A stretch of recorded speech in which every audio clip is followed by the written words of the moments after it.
let's use people, lottery winners, for example. You know, you could be broke today, then tomorrow all of a sudden you're a millionaire. Well, understand wealth, money has its own spirits. You got to be a good manager of wealth. You got to be a good manager of money for it to stay. In most cases, when you look at history and you look at scenarios of people losing wealth, it's either whittles down to the fact that they were not a good manager of those wealth in the first place. Because if they were, those wealth would have stayed with them. And you get some certain cases, well, that they probably are good manager, but life happened, divorce or lawsuits, whatever happened, and they lose it all. Remember what I said, going back to, you know, something greater than just the materialistic, which is your knowledge. If that person created those wealths, well, they know how to create it now. They will create it again. So materials wear off, knowledge stays. That's where the true wealth lies. Truly, that's where the true wealth lies, right? Cool, I love that particular question, but then it goes back to the other thing that I normally say, which is hard times create strong men. Strong men create good times. Good times create weak men, and weak men create hard times. That's circle.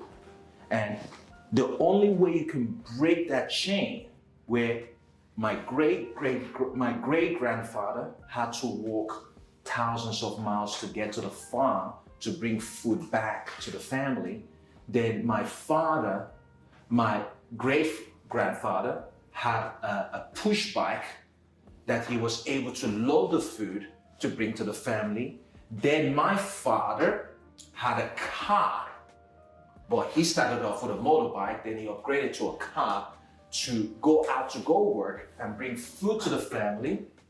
Now I've got a sports car, a more flashier car that my dad wish he had. Hey, I know you're enjoying this video. For any inquiries and mentorship opportunity, which I will be really looking forward to working with you, in this description below you can get all my details, and I look forward to working with you soon. Now, if I don't pass the wellness to my kids, we're going to be back walking on our feet again in less than 2 generations. That's literally back to square one. And that's how powerful that word is. And we see it happen in generation over lineage. And if you don't have the right structure, sometimes you could have the right intention. Sometimes you could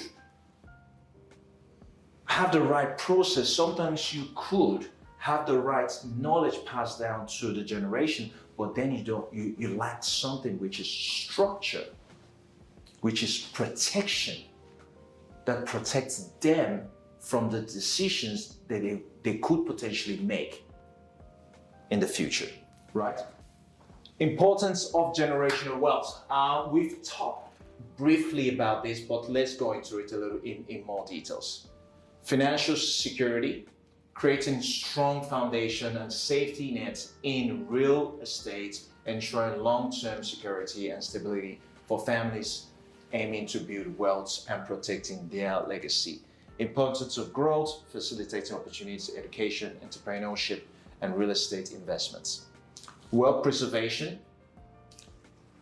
mitigating financial risk, tax advantages, creating lasting legacy, encouraging financial literacy. Now, all these points, when you think about it, if one is missing, you're not creating anything. Touch on it. Financial security, which is the protection bit we're talking about. If you don't protect your assets, well, you're open for the taking. All it takes is one lawsuit and you get wiped out. You're gone.